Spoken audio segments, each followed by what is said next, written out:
Today on our show, Dil Ke Doubts, we have a very special guest, Dr. Amblam Chandrasekharan. Dr. Amblam Chandrasekharan is head of yoga in public health at Center for Chronic Disease Control, which is a center of excellence and a collaborating partner with the World Health Organization and with the ICMR. And Dr. Amblam has been running a special program called as Yoga Care, which is a clinical trial in which yoga-based techniques are being deployed for cardiac rehabilitation. So he's running the program to see how yoga can be effectively used to improve outcomes for heart patient and how you can improve your heart health with the help of yoga. So today we will be having a candid discussion with Dr. Amblam to talk about all the aspects related to yoga and heart health, how these are related, how it can help us, what kind of benefits can we expect, what are the techniques that we can use, and many more things. So I'd like to now invite Dr. Chandrasekharan to start his presentation and say a few words to all of us. Hi all, good evening. Nice to see you in this evening. So we used to go for several scientific meetings, and after a long time, I'm having a direct conversation with the patients, which I'm thankful to Mr. Ram, because ultimately we are towards improving the patient outcomes and yeah, meeting a group of patients and learning from them, which is really a important thing for us. So rather than I sharing something with you in this session, I would like to listen from you as well a lot regarding your requirements in terms of rehabilitation, how you are envisaging, how you can navigate your patient care, your heart care basically. So to begin with, as I said, I'm a scientific presenter, so I have some couple of slides for you. So before we go further, okay, so let me check. If I'm speaking fast, please stop me. I used to get carried away. So if you are not able to understand my accent, or if I, you know, uh, uh, if I'm speaking too fast, please stop me in between. So here for the next 15 minutes, I'll try to speak to you about, the yoga-based rehabilitation, our work in the management of cardiovascular problem. So before we go into that, I first want to hear from our participants. From your understanding, what causes a heart attack or any heart problem? You are going to tell, I'm going to type it out. So, Maybe our Ram. audience, Yeah. I would like to invite you to unmute yourself and please share this with us so that we can do it in an interactive way. You can also type in the chat box, or you can just simply unmute yourself and tell us. I think a lot of us are already familiar with this, so let's kind of get some thoughts together. What are the causes of heart attack or heart disease? Why do we think this happened to us or someone in our family? Please share.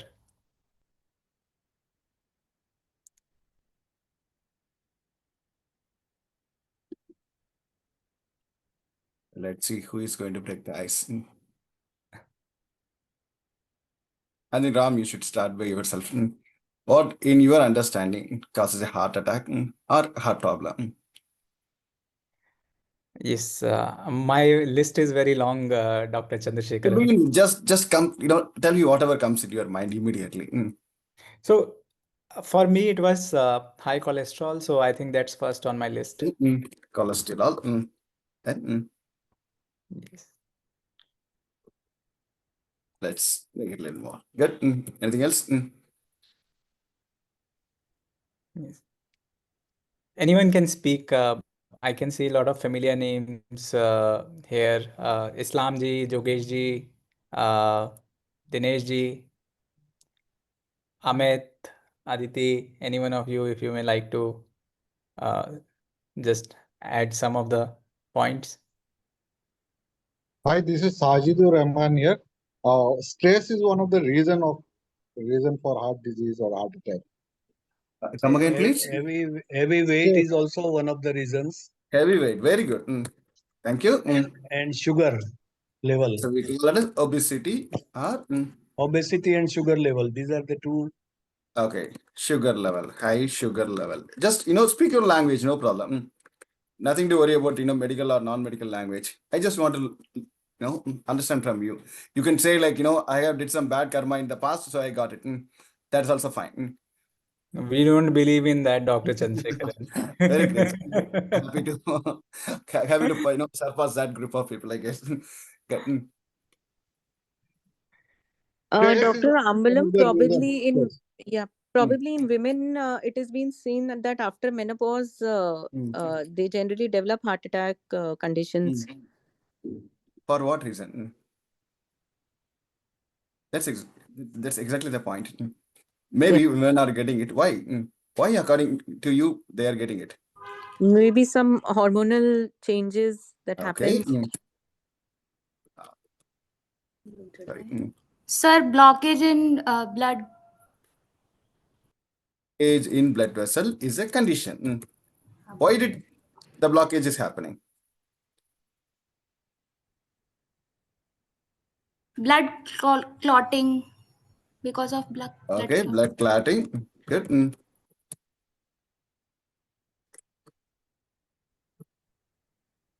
Anything else? Mr. Gulshan has raised his hands. या मैं हिंदी में बात कर सकता हूँ क्या English में बोलना पड़ेगा? Sir, you can speak to me in Hindi, but I can answer only in English. If Okay, you no, permit. that will be Yeah. good. Okay, basically lethargic lifestyle भी heart disease को बढ़ाता है. Okay. Great. How? Lifestyle जो Lethargic lifestyle. Can I? that's Oily food. oily food, Oily yes. food. Yes. Can I speak? Hello. Yes, High, please. high stress Mr. level Shiva. also. Stress level. High stress High- level, stress. Very good. Can you hear me? Can I speak? Yes, Mr. Vivek. My dad was diagnosed with atrial flutter, and they said that that is a condition for a heart failure as well. I'm not sure if there's a difference between heart attack and heart failure, but atrial flutter was the reason. But when we asked the doctor why did it happen to him, he said it can happen to anyone. There is no particular answer as to why an atrial flutter happens into a human being. Let it put in the unknown reason. Okay. lack of sleeping. Good. Then high blood pressure and very triglyceride good. as well. High blood pressure. High triglyceride. Lack of exercise. Can we call that as physical? Okay, I'll put it in your language. Lack of exercise.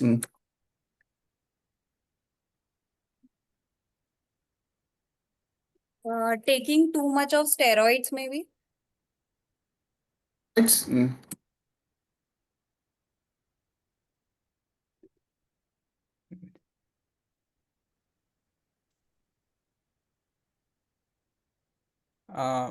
Can I add maybe one or two more points here?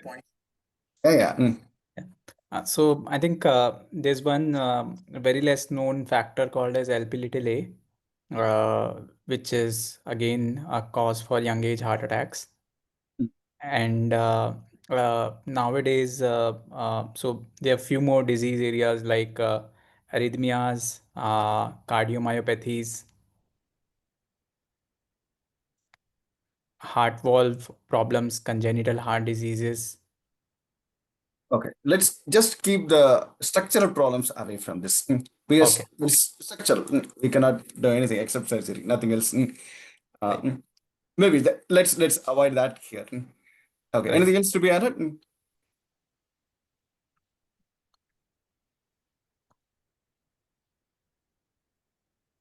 Okay, so thanks for all your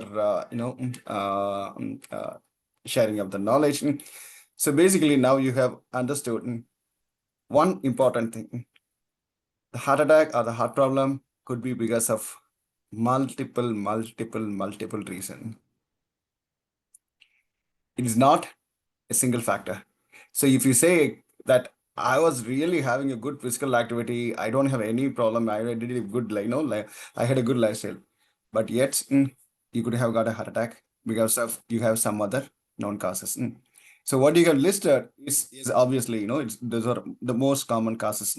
But still, we have an expanded list starting from environmental pollution to so many other factors which can, which can contribute to the genesis of the heart diseases. Okay, so let me just take you now. Whatever you have said, I'm just going to tell you in a little more systematic way in terms of modern medical understanding. So we can club this entire things, excluding the structural problem. That's a heart valve, related problems. We can, structure the entire problems related to, the risk factors into two groups. One is your behavior. The second thing is the physiological risk factors. So in terms of your behavior, now you have listed several things, right? Sorry. So some of the things are physical inactivity, dietary habits, sleep, stress, tobacco, alcohol, and any other substance use, which is not mentioned actually by any of you, but still it's a major contributor. Social isolation. People, social isolation is not that a person is living alone, all alone in a, kind of a desolate place. Not that way. He is living with 10% in a single, in a joint family, but still feeling isolated. It is a social isolation, right? Then environmental pollution, being in that environmental pollution itself is like, you have a household with so much of indoor air pollution. It's also actually a behavior. We can contribute, we can change that behavior for sure, right? And then on the other hand, you have something called as a physiological risk factors, which is like, increase in the, increased blood pressure level, increased blood sugar level, increased cholesterol metrics from triglycerides to LPS to, there are so many, things, metrics you can speak of. And then importantly, the obesity. Once again, the obesity is gaining a lot of momentum recent days, given a new drug coming into the market. It's actually storming the market, basically speaking. So now, when the problem is multifactorial like this, can your solution be a single pill?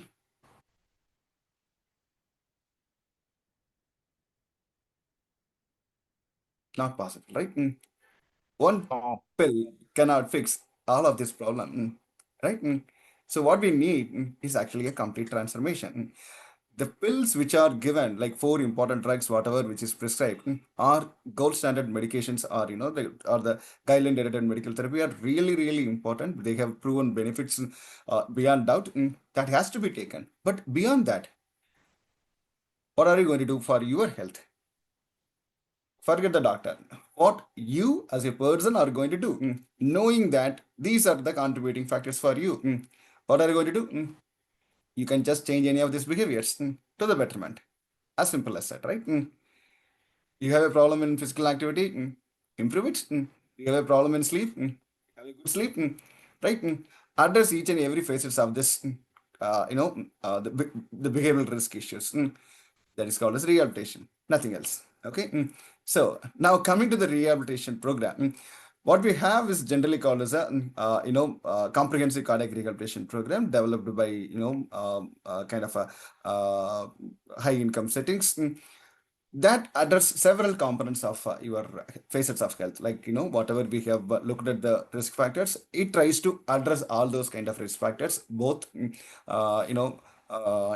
rehabilitation, in terms of your behavioral changes plus your medication management as well. So what are the components in any comprehensive cardiac rehabilitation program? It will try to address the physical inactivity related issues. It will try to strengthen your heart and your efficacy of the body to respond to your physical needs. And any component is going to have an the patient assessment itself to have a routine long-term kind of a care. Then it will have components of nutrition counseling. If you have problems in diet, they will try to address the diets.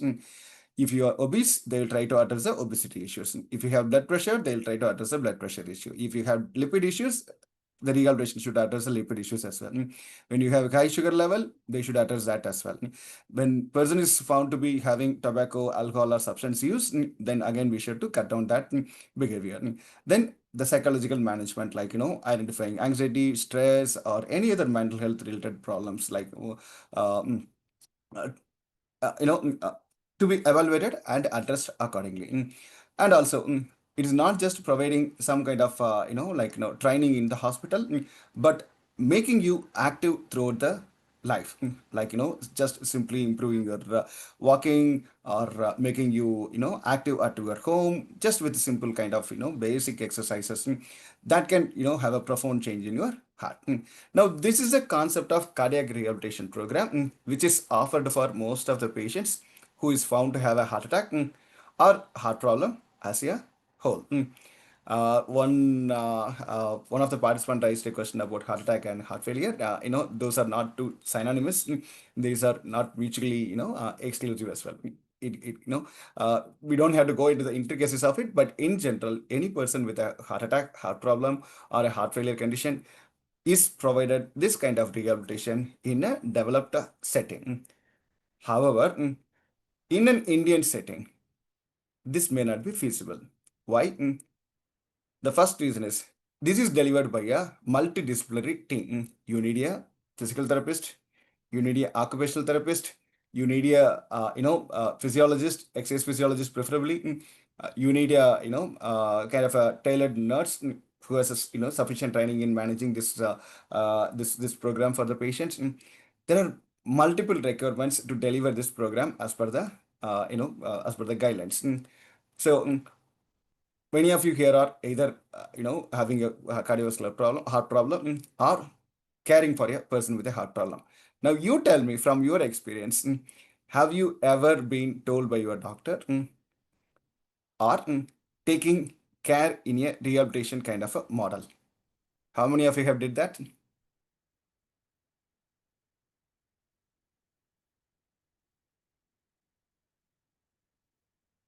There's some message in the chat. Okay. Gulshan ji, yes please. अभी recently last जून में मुझे left side में heart में pen आया और मैंने emergency call करके ambulance बुलाकर हॉस्पिटल मेरे बेटे ने मुझे लेके गए। वहां पर इधर जो पैरामेडिकल एम्बुलेंस में थी उन्होंने भी मेरा ईसीजी किया और उसमें भी कुछ नहीं आया और वहां पर भी 2 बारी हॉस्पिटल में भी हुआ, पर मेरे लेफ्ट साइड में हार्ट में पेन रहता है हल्का हल्का, पर ईसीजी में और दूसरे टेस्ट में लिपिड में और कुछ भी नहीं आया। हाँ, मेरा कोलेस्ट्रॉल बढ़ा हुआ है पर और कोई प्रॉब्लम क्रिएट नहीं हुआ। तो मुझे आप सजेस्ट कीजिए, मैं थोड़ा सा पहले लेथार्जिक था और अब मैं मोर देन 10,000 स्टेप्स डेली करता हूँ और मेरा जिस एनवायरनमेंट में मैं रहता हूँ वहाँ पर पॉल्यूशन 0 है क्योंकि मैं इंडिया से मूव कर गया हूँ और यहाँ पे AQI 1.1 1.2 मैक्सिमम 2.1 तक जाता है, तो pollution level is very low. तो अब मुझे क्या करना चाहिए कि जिससे मैं हार्ट का इश्यू ना आए मुझे? Okay. Gulshan ji, we'll get to your question for sure. But in the meantime, we will continue with the presentation. Maybe another 5 minutes. I'll wind up my presentation. Then we will go to your specific question. Okay. So coming to the the cardiac rehabilitation program. So how many of you have been ever offered by a cardiologist or the cardiology team in a hospital that okay, please go for a 3 month of cardiac rehabilitation program, 6 months of cardiac rehabilitation program? How many of you have been offered?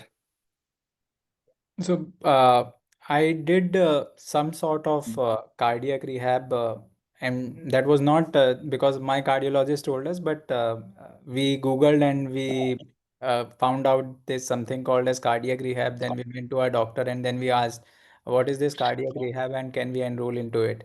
And then he said, "We don't have a cardiac rehab program here, but what I can do, I can counsel you and I can connect you with a physiotherapist, cardio physiotherapist, and I can connect with you a psychologist, and they can help you with some of the things under my supervision." That was my journey of cardiac rehab, and it went for about 1.5 to 2 months, off and on, roughly 3 months. But this was the makeshift arrangement which I had when I had a heart attack back in 2019. Exactly. Many of us do not have the provision called as a cardiac rehabilitation in even in well-established settings. I don't want to name. There are multiple, the structural level issues, so we don't have to go into it. In basic, patients with a heart problem are not getting cardiac rehabilitation program in India. The point is very simple, right? Now, what is the alternative for this? We cannot afford for 5 6 people providing care for one individual in an Indian context. Maybe in some elite hospital, some some affordable group of people can afford that multidisciplinary kind of a care. But in an public health settings, we cannot think of that kind of an approach, right? So what we need is something kind of a potentially low cost and culturally acceptable to an Indian settings. So that's how we come up with this model. It's called as yoga-based cardiac rehabilitation model, which has almost same functions as like whatever is being addressed in a cardiac rehabilitation program. So this program, as will give you training on asana, which is like the yoga based physical postures training. Then you'll be having routine patient assessment. They'll be giving some tailored suggestions, including some generic advices. There'll be weight management, blood pressure management. So all the components what is needed in the cardiac rehabilitation is being addressed in the in the yoga based cardiac rehabilitation model as well. So we posit that this could be a potential model for the entire country. So that's how our journey of yoga-based cardiac rehabilitation started in the 2010. I don't want to take much time here, but still, this is an important thing what you have to understand. So now you are as you are a patient with heart problem, or you are carrying a patient with a heart problem. So what is your aim for that patient? What is your expectation? We call that as a secondary prevention goal, but keep that aside. Now, what do you want a person from a heart problem? What do you expect in terms of medical care? So before medical care, I think it's about feeling normal again. Great. Return to healthy life. Right? Feeling the return to pre-infarct activities, caregiver will say that. So return to your pre-heart attack level, normal health. Great.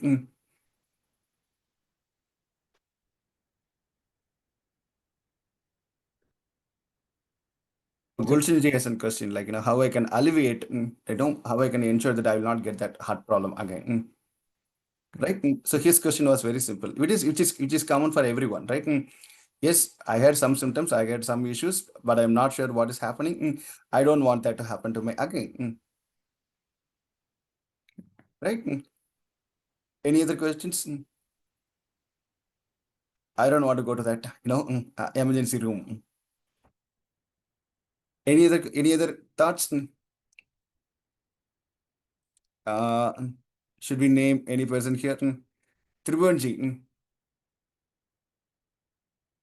you are muted. Sir, you are muted. Can you unmute, please? So till we live, we should have a healthy life. That is our thing. Okay, maybe great. Good attack may quality not of come. life. Attack may not come, but after the first attack, at least you should have a better life than what you were living earlier. Good. So you speak of the quality of life, right? Yeah. Great. What are the other things? I'd like to request everyone, if you would like to participate in the discussion and you want to turn on your camera, that's totally fine. Please feel free to speak and turn on your camera. Gulshan Kumar ji. Ji Uh, Okay. please share. So what do you want? So for the patient with a heart attack or a heart problem, what is the expectation from for this group of patients? So someone has mentioned, I don't want to go to the hospital again. I don't want to enter into that kind of a situation. Someone said, like, I want to improve the quality of life. I would Someone, also like to add, my motivation is to live long for my kids. great, live longer. That's the important part. Good. So ultimately, these are some of the important aspects what we are expecting, right? So let me put it in terms of our conventional medical models. So what we expect in a group of patients with heart attack or heart problems as a whole, we need them to have a good physical fitness and a functional capacity to perform their regular day-to-day activities much better, as like as their normal capacity is before their heart attack, before their onset of heart failure, or whatever the event is there, right? Then about improving their quality of life. That is another important thing. It is not about how much you are living, it's about how much healthier when you are living, right? So the self-rated health. Then overall, obviously, we do not want to go back to the hospital. We do not want to die earlier. We do not want to have any other adverse events because of the drugs, whatever we are taking. And then importantly, so we should not burden our family or the system on cost and the resource use, right? So these are the common expectations or the common goals for any patients with heart attack or cardiovascular problem as a whole, heart problem as a whole. Okay. Now, whenever you go to the hospital, or whenever you meet a doctor, you are not going to discuss all these points. So what we do is we look at some of the intermediary factors. So we will check some things and say, like, okay, you are in perfect health, it's fine, no problem, right? So that's sometimes you may be asked to do a stress test.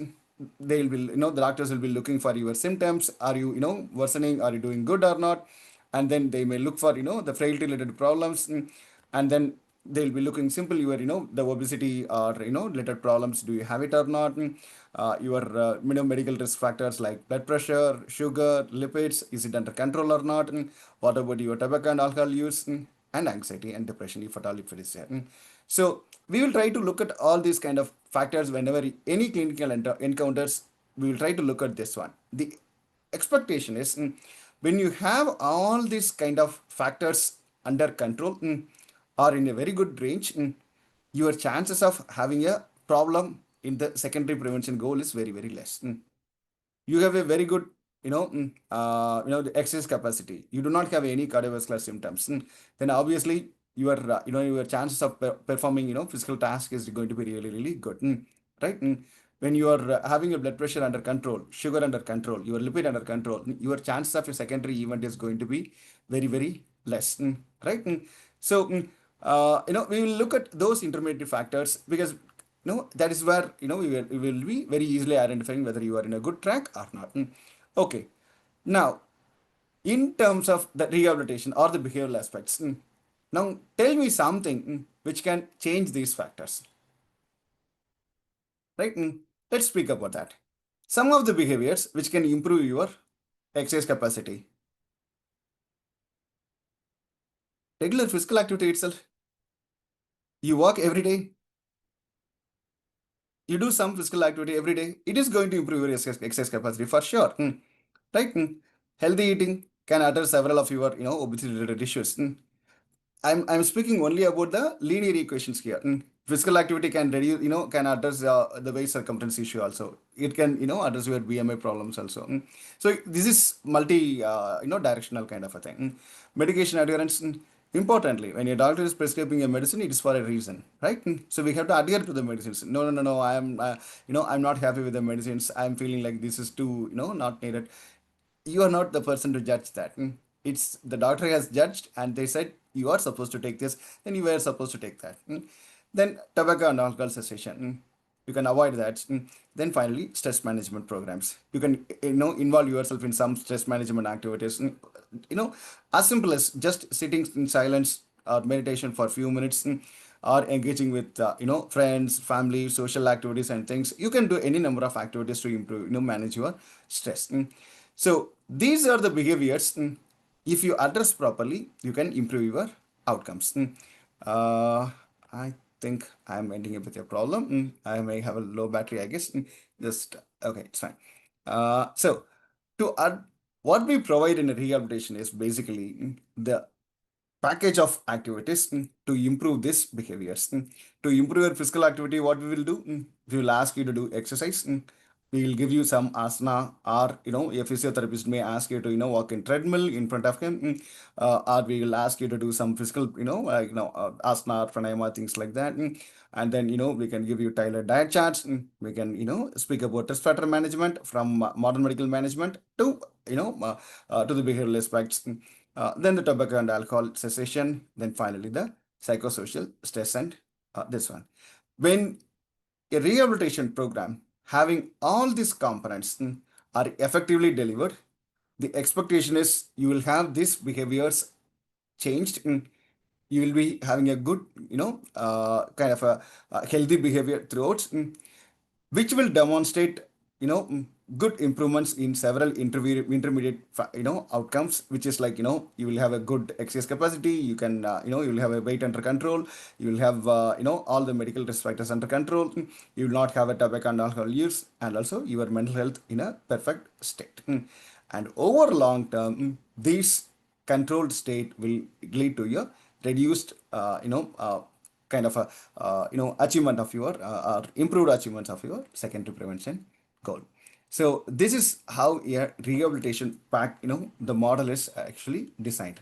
So now coming to our what we have did in this so far, we have completed one major trial in patients with heart attack. So patients who have a heart attack had an heart attack within 14 days, we randomized them to give yoga-based rehabilitation program. Then or can kind of enhanced standard care, and we found that importantly the yoga program is safe. The comprehensive, the various components of yoga based program can be delivered in a feasible manner, and it can improve the quality of life, and also the return to pre-infarct activities. What Ram was asking in the first, can I go back to my normal, life, normal stages of my health, right? Then we didn't find major changes in terms of whether the patient had a secondary event, which is like death, or the number of patients who died, or number of patients who got second heart attack, or the number of patients who admitted for emergency reasons. But within the subset of people who adhered to our intervention a lot, this even the secondary events, what we call, also reduced a lot.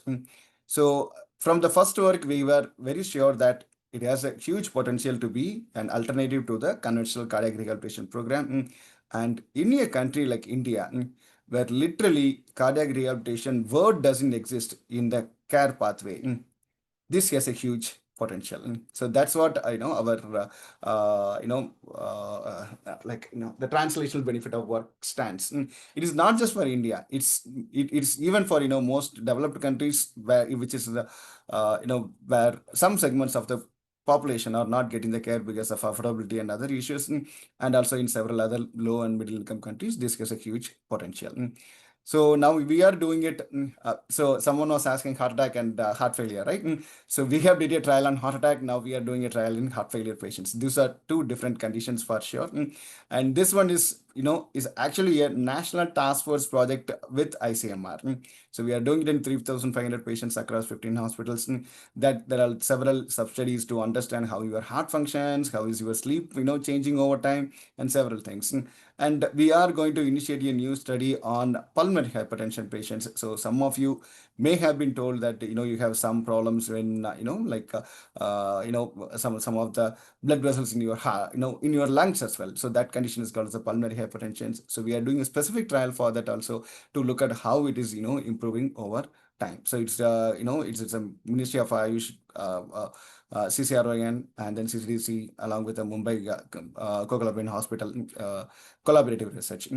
So these are our work, and these are the things which we want to share now. The floor is open for actual questions now.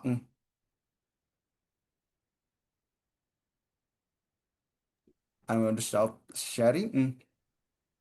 So, Give me 1 minute. Let me plug in the charger.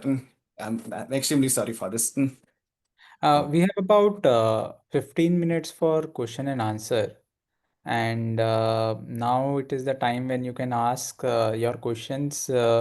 And I would request you to keep your questions mainly around yoga and its correlation with heart health, because the expert that we have today is specialized in yogic sciences and naturopathy. So if we can keep our questions specific to that aspect. And I already have two questions in the chat box, and I would request others to please put their questions in the chat box, or maybe they can unmute themselves and ask their questions. So, two questions I'd like to share with you, Dr. Chandrasekharan.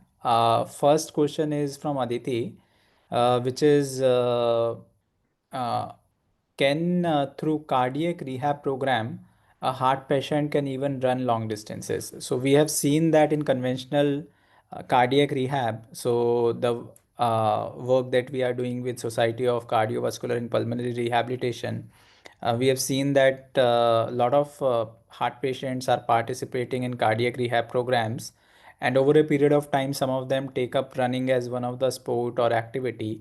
So, from a yoga-based cardiac rehab perspective, uh, do you think patients can expect that they would be able to run with the help of yoga-based cardiac rehab over a period of time, and how their journey looks like? Thanks for the question. So that brings me to the important clarification here. So although we labeled it as a yoga-based cardiac rehabilitation program, yoga is one of the component in addition to all the other metrics. So it is not like yoga is an alternative to all the other things, not at all. So if you have to do yoga, yes, you have to do yoga as well. Are you supposed to walk? Yes, you are supposed to walk as well. Are you supposed to do some weight training exercise? Yes, you are supposed to do that as well. So for a huge acceptability among the Indians, we use the word yoga to make it, at least you do this. If you're able to do this, go to the next step. Add these components, wherever it is, is inadequate in you. If there is an inadequacy, then we'll try to address that. Now, coming to the specific question about, can we run long distance and things? I have personal reservations for the long run for sure, because, human beings are not trained for long running. Yes, short sprints. Yes, obviously, we have to, we evolved as a, like a social animal since million of years. So do we have to run for a longer duration? Not at all, actually. So obviously it's a kind of a kind of a physical function kind of a related, what we call, the muscle building, on a similar fashion. On a similar fashion, you can have this kind of thing, which is like having a long durance, long duration, or, endurance kind of a, thing. So there's nothing wrong in doing that. But please be mindful. Several marathon, runners have something called as a runner's streak, which is very common, right? So their heart is already damaged to some extent to, things. So, if you ask a cardiac patient to start that activity, the first question is it needed for you? Number one, forget the cardiac patients. Anyone with a normal, healthy, the expected normal, healthy behavior kind of a person, if they want to do a long distance running, what they should do? They have to follow that, whatever the necessary basic training to be done. They should be doing it. So any cardiac patient under medical supervision, if they want to go for the training, really they can go for it, no problem at all. Just with yoga, can they do it? No, not at all. So yoga is going to improve the, another facet of health for you. But for you to run a marathon, you need to have that marathon training. right? So you will be, you will be requiring that specific training for sure. But before that, your question should be, should I need that? What I'm going to prove with that? Am I going to tell myself that I am good? Try with several other various dimensions. There are several things which are non-risky like this, right? So running a marathon is obviously risky even for a healthy kind of a person. There are hundreds of people who have died during a marathon, right? So is it needed for you? You have to choose by yourself. So if you're really motivated that no, I'm going to do that, yes, go for the proper training. You can do anything, whatever you want. Thank you, Dr. Chandrasekharan. I think a very interesting perspective. So two clear answers. What I hear here is, one is that if you want to do marathon and long run, so you need to have a marathon training under a supervised training system. And secondly, I think anybody who's looking at running after heart attack or maybe a CVBG, then they should ask themselves that why do you need this? From a physical perspective or from any other perspective. And that's a personal choice, I think. It depends on what you want to achieve in your life. But again, I hear it very clearly that in whatever format you do it, whether you are a normal human being or a heart patient, running marathons is carries some level of risk, and that risk needs to be mitigated, and you have to do it safely under proper guidance if you want to do it. Yeah. So moving on to the next question, Dr. Amlam. Yeah. So this question from Mohan Babu. He wants to ask, can dilated cardiomyopathy become normal with the help of cardiac rehab? Okay. So dilated cardiomyopathy, you can take it from that word itself. It's a dilated. So your heart is dilated to give that give that capacity for the heart to pump your blood. It happened during it didn't happen overnight. It is like 10 years, 15 years, your heart had to pump, and your muscles have been not trained properly, so it is going that way. Can you reverse that, or can you change that? Once again, it is going to take that long time. So you have to understand, your heart is not going to change just like that from one shape to another shape within a few 2 to 3 months of time. It is going to take a lifetime of your strict lifestyle to change that. Is it possible? 100% possible, no doubt at all. If at all, there's only one caveat. If there are still, it's about the kind of damage which is done to the heart. There's still a possibility the entire things are now you have an exercised muscle. You don't exercise for a while, what happens? It shrinks. Right? Over exercised muscle, it shrinks, right? It is the same thing like that only. So cardiac dilated cardiomyopathy, if it is only in the myopathic state, it is not a major issue. But if there are lots and lots of fat infiltration, collagen infiltration, that support tissues are there, then getting back to normalcy may take a lot more time and may not be feasible also. So once again, it will be a context which may be crucial there. Do we need to look at dilated cardiomyopathy as a kind of a problem? No, it is actually a compensatory mechanism of the heart. The heart is telling that there is something not normal, but I have to pump a lot. I cannot pump with this capacity, so I have to grow bigger to pump it. So the underlying problem for the heart to pump that much is somewhere else. It is not within the heart actually. So why it is happening that way? That has to be addressed properly to think about bringing back to reversal. For example, alcohol induced. Alcoholics, people who are having anemia for a very long time. These people may have this, kind of a, the dilated cardiomyopathy.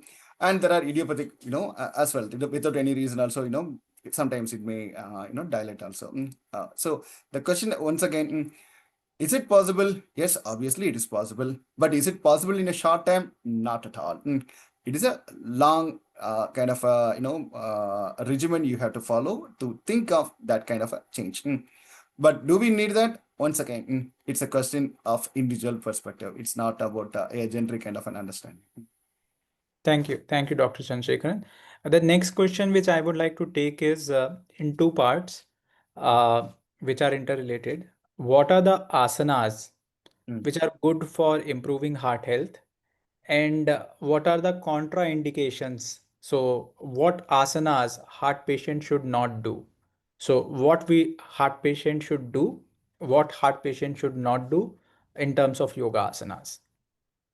Okay. So to begin with, uh, if you are strictly taking any kind of our traditional yoga kind of a perspective, there is no such thing as a contraindication. It is only step by step. You may be in level 1, someone may be in level 50, someone may be in level 100, right? What stage you are at, you are going to start with that. Is 100 contraindicated for a person who is at 10? Yes, obviously it is contraindicated. For a person who is already in 100, is it contraindicated? Not at all. Because he or she is doing that. There's no question at all, about that, the personal performance. So, in a broader context, what we try to say here is, in you do asana, it is not a replacement for an exercise. It is not to be done like an exercise. The entire benefit of yoga is accrued through some other, like some a different, biophysical mechanism. It is not through energy in, energy out. Okay, it is not the amount of energy you are spending in the yoga practice. Not at all. It is not through that mechanism it is going to be helpful. It is about how much relaxation you are going to get during that yoga practice. So the ultimatum is any kind of practice which you can do with a much relaxed state without straining yourself, you can do it. It is as simple as that. There is no question as this is contraindicated, that is contraindicated. The blood, things can change. All those kind of things are really not validated kind of, concepts. These are, kind of things. Anyone standing in Sirsasana can have an increased blood flow to the heart. Not at all. It's not proven. Our heart is not that full, and body is not that kind of a, kind of a, like not a. It's a brilliant machine, evolved over millions of years. It knows if you are doing topsy-turvy, how to control your blood, flow in your, entire body. It knows it's very, perfectly. So you don't have to worry about that. If at all you are doing it rightly, without any stress, it's not going to add any insults. So the point is, any practice, if you are not at all comfortable in even sitting, lie down and do some practices. If you are comfortable with any advanced so-called yoga practices, you want to do that. But the point is, you have to be doing it in a relaxed state. The ideal state is your heart rate increasing more than 10% of your whatever the starting pace is. Then it is not a good practice of yoga. You are not doing yoga in that case. You are straining your body. No. Exercise involves, you should increase your heart rate by 60% during that your exercise phase. But in yoga, you have to keep your relaxation throughout it, which means you cannot increase your heart rate at any given point of time. So the underlying point is, which is a good asana or which is a group of asanas to be avoided. There's no such thing like that. Anything, any practice, any simple practice, like, for example, even if you are sitting in Padmasana for 10 minutes continuously, maybe someone may be, not comfortable with that. That uncomfortable situation can raise their blood pressure. So for him or her, even the Padmasana is contraindicated. So please be mindful about how relaxed are you in terms of practicing the postures.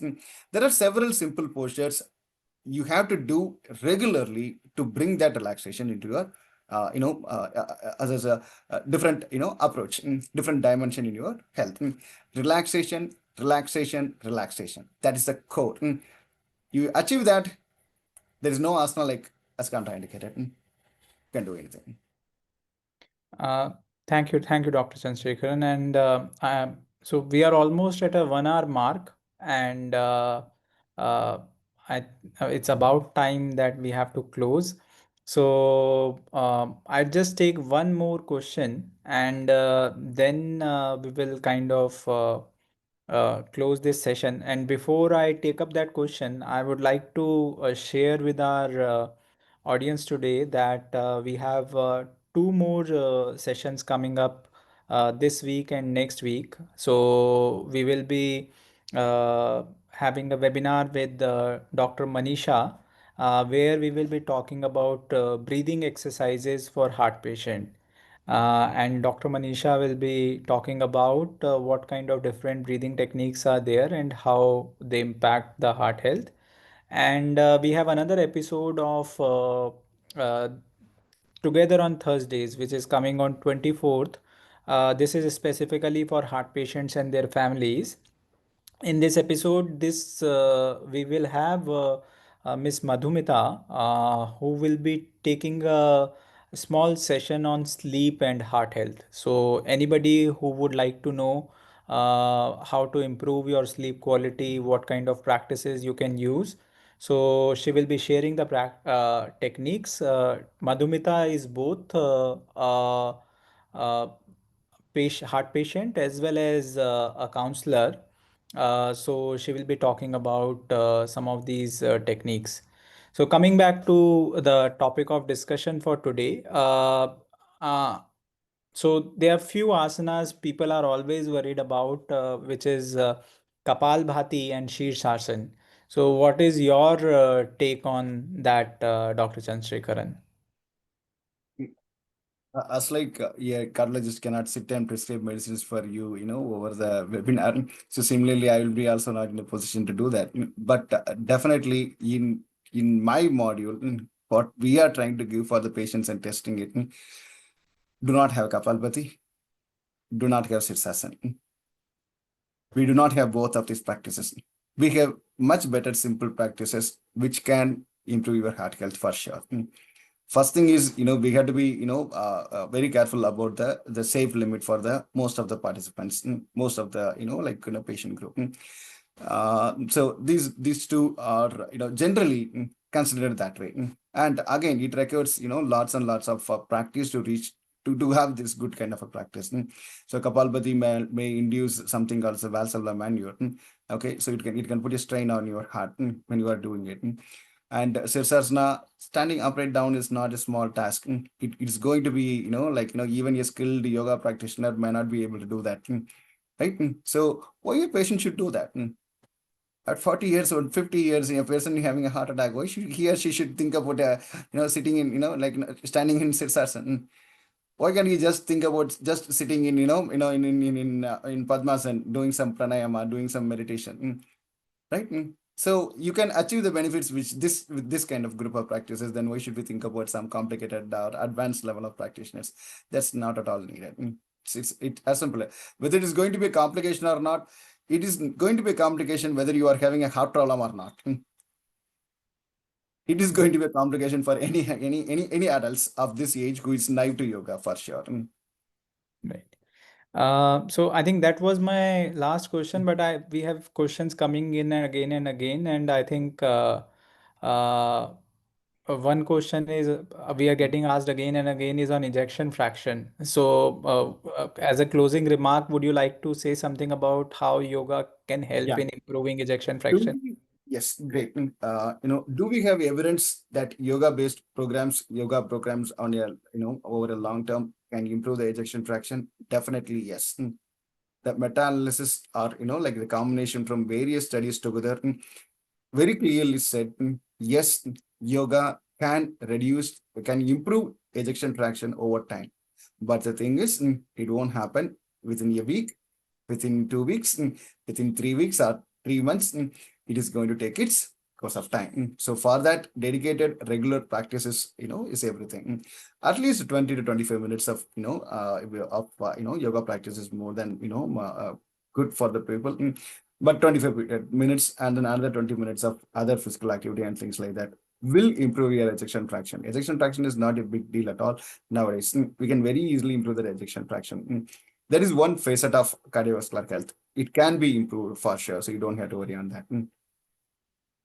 Thank you. Thank you, Dr. Chandrasekaran. And thank you, everyone, for asking your questions. If there are any unanswered questions, you can please take advantage of the group that we have. You can ask these questions there, and we'll try to get these questions answered in the group. So thank you so much for joining us today. And we wish you all the best and wish you a good heart health. Thank you so much. Thank you. Thank you for having me here. Thank you, Thank you. Dr. Bye-bye. Chandrasekaran. Thank you.